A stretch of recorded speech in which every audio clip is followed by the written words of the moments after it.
그이가 쿠웨이트로 일을 하러 가기 전만 하여도 우리는 크지는 않지만, 조그마한 도시에서 넓지는 않지만 아파트에서 살고 있었습니다.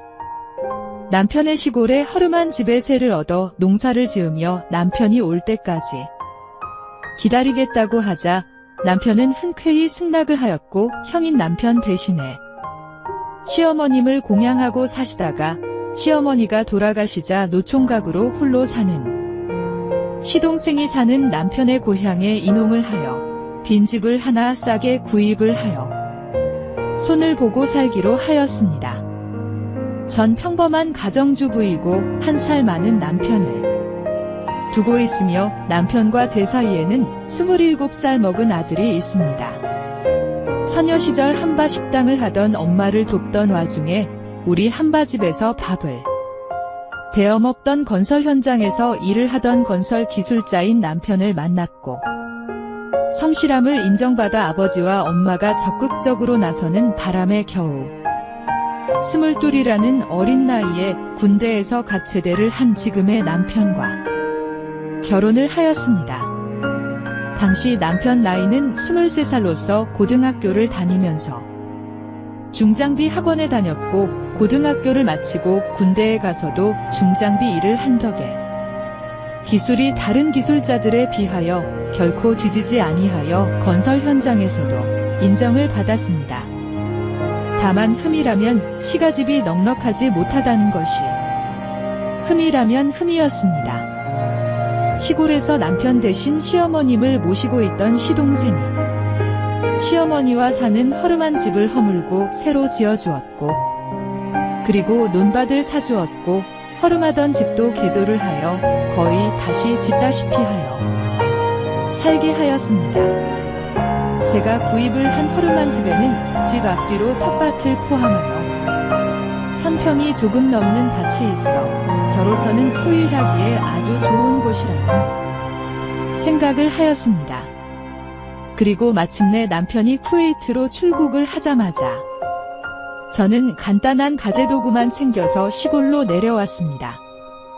그게 바로 금년 3월 초순의 일이었습니다. 마당 앞에 있던 몇십 평짜리 텃밭의 경우, 제가 시골에 들어오자마자 제가 이랑을 파고 퇴비를 사와서 뿌린 후 비닐을 덮어 씌우고 쪽파를 심었습니다. 아파트에 살면서 화분에다가 쪽파를 키워본 경험이 있었고, 또 시동생에게서 쪽파 종자를 얻어와 심은 것입니다. 집 뒤에 큰 밭이 문제였습니다. 경운기도 없지만 있다고 한들 조종을 할 수도 없었고, 또 밭의 크기로 보아 경운기가 있고 경운기를 다룰 줄 안다고 하더라고 며칠은 걸릴 것 같았습니다. 내가 사는 부락에는 주로 노인들이 많아 농기계를 다루는 젊은이가 거의 없었습니다. 그리고 우리 밭처럼 큰 밭을 갈고 이랑을 만들려면 트랙터를 불러야 하는데, 트랙터를 다루는 사람은 시동생이 유일하였고, 시동생의 스케줄은 이미 3월 하순까지 잡혀 있었습니다. 농사라는 것은 타이밍이 아주 중요합니다. 그 넓은 밭에 고추 모종을 사와서 심으려면 적어도 3월 중순 안에 밭을 갈아 이랑을 만들고, 그리고 일요일 도시에서 직장에 다니는 아들을 불러내려 비닐을 깔면 비닐에 구멍을 내어 고추 모종을 심으면 되는 것입니다. 그런데 밭을 갈고 이랑을 만들어줄 유일한 사람인 시동생이 돈 아니라 금덩어리를 준다고 하여도 3월 하순까지는 시간을 낼 수가 없다는 것입니다. 삼촌, 어떻게 시간을 좀 내서 해줘요? 답답한 나머지 시동생이 일을 마치고 트랙터를 몰고 지나가는 소리가 들리자 나가서 앞을 막고 큰 소리로 애원을 하였습니다. 형수, 나도 해주고 싶지만 내 몸뚱이가 하나인데 어떻게 해요? 시동생이 시동을 끄더니 내려와 말하였습니다. 이렇게 일찍 마치는 날 와서 잠시 해주면 되잖아요. 하고 애원을 하자 형수가 보기에는 제가 기계같이 보여요. 시동생이 나의 어딘가에 시선을 고정하고 말하자 너머머 삼촌은 그때서야 제가 너무나 급한 나머지 옷차림에 신경을 쓰지 않고 러닝셔츠 차림이란 것을 알고는 두 손으로 감싸며 얼굴을 붉혔습니다. 형수, 그렇게 급하면 일단 두둑하게 줘. 자신이 있어요. 싱글벙글 웃으며 물었습니다. 우리 밭다 가는데 얼마나 드리면 돼요? 하고 묻자 사람들 이목이 있으니 잠시 우리 집으로 가시죠. 하고 트랙터에 올라타며 윙크를 날리기에 옷 입고 갈게요. 잘하면 밭을 갈겠다는 기대감이 생기자 빙그레 웃으며 말하였습니다. 시동생이 트랙터를 몰고 올라가자 저는 집 안으로 들어가 대청마루에 벗어 둔 티를 주섬주섬 입고는 시동생 집으로 향하였습니다. 남편이 돈을 들여 지어준 집으로 갔습니다. 삼촌 어디 있어? 시동생 집 현관문을 열고 고함을 질렀습니다. 샤워해요. 잠시 기다리세요. 하는 소리가 욕실에서 들리더니 형수, 등 좀 밀어줘요. 시동생이 말하였습니다.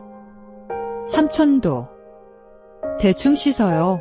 얼굴을 붉히며 욕실을 향하여 말하자 노총각이라 등 밀어주는 사람도 없고 시동생이 푸념을 하였습니다. 삼촌도 외국 여자 하나 드려요. 하고 말하자 제 손이 안 가네. 시동생은 제 말에는 대꾸를 하지 않고 푸념만 하였습니다. 몸을 돌리지는 마요. 어쩔 수 없이 저는 욕실로 들어가서 시동생의 등을 밀기 시작하였습니다. 시동생의 말은 하나도 들리지 않았습니다.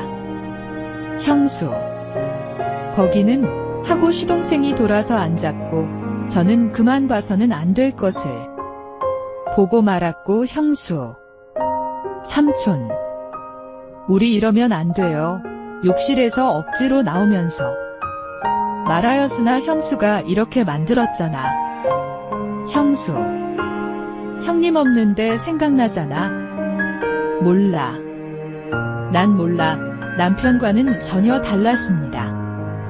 20년 이상, 아니 거의 30년 가깝게 살다 보니 일주일이면 적게는 한두 번, 많으면 서너 번 정도 남편과 시간을 보냈지만 남편 혼자 기분을 내고 나면 그 허전함을 참지 못하는 경우가 대부분이었지만 시동생은 달랐습니다. 사실 남편이 쿠웨이트로 일을 가면서 제가 시골에 내려가서 농사를 지으며 지내겠다고 하였을 때 남편이 선뜻 허락을 한 것도 제가 끝장을 보는 성격이란 것을 익히 알았기에 외간 남자에게 빠질 소지가 충분하게 있는 여자라고 판단을 하였던 것입니다.